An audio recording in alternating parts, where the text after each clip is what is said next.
hello friends की खबर आपनालोকৰ निश्चय ভালে আছে আজি এটা নতুন ভিডিও লৈ আনিছো আপোনালোকৰ ওচৰত আৰু ভিডিওটো দেখুৱাবলৈ গৈছে কঁঠালৰ পিঠা তো ভিডিওটো শেষলৈকে চাব বুলি আশা কৰিলো আৰু এইখিনি মই লৈছো কঁঠাল পকা কঁঠাল এক বাটি লৈছো আটা আৰু চেনি লৈছো আৰু এটা ডাঙৰ কাছৰ বাটি লৈ লৈছো আৰু এতিয়া মই কঁঠালখিনিৰ পৰা এটা এটা কৰি গুটে কঁঠালখিনিৰে গুটিখিনি উলাই কেনে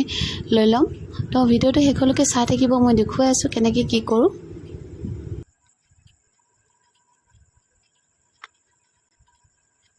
সবখিনি এনেকৈ গুটিবিলাক উলাই তাৰপিছত এইখিনি উলাই লম মই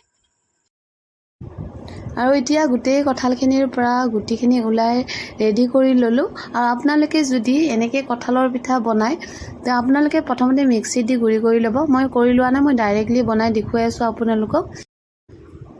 আৰু মই কঁঠালখিনিত এটা মিক্স কৰিম আটা এবাটি আপোনালোকে আটাৰ খলনি চাউলৰ গুৰিও মিক্স কৰিব পাৰে চাউলৰ গুৰি মিক্স কৰিলে বেছি ভাল হয় তো মোৰ লগত চাউলৰ গুৰি নাছিলে সেইকাৰণে মই ইয়াতে আটা এড কৰি দিছো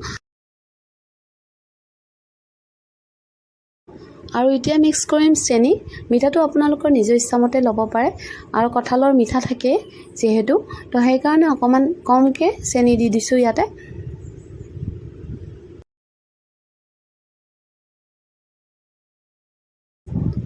আৰু অকনমান নিমখ দি দিলো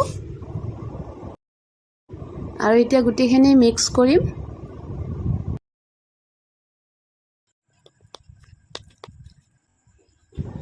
এতিয়া বনাবৰ কাৰণে ৰেডি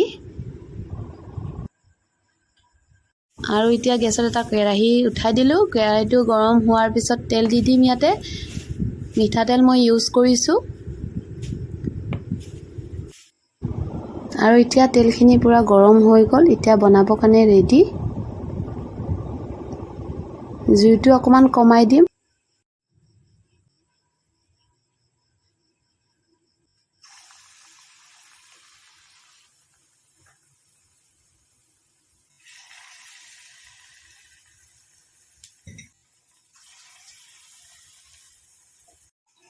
আৰু জুইটো একেবাৰে কম কৰি ল'ব ভজাৰ সময়ত নহলে বা ভিতৰৰ পৰা একদম কেঁচা হৈ থাকে আৰু বাহিৰৰ পৰা ভজা যায় ভিতৰৰ পৰা কেঁচা হৈ থাকে খাবলৈ একদম বেয়া লাগে এইকাৰণে কম জুইত ভাজিলে বস্তুটো ভিতৰৰ পৰা ভজা যায় আৰু খাবলৈ বহুত ভাল হয়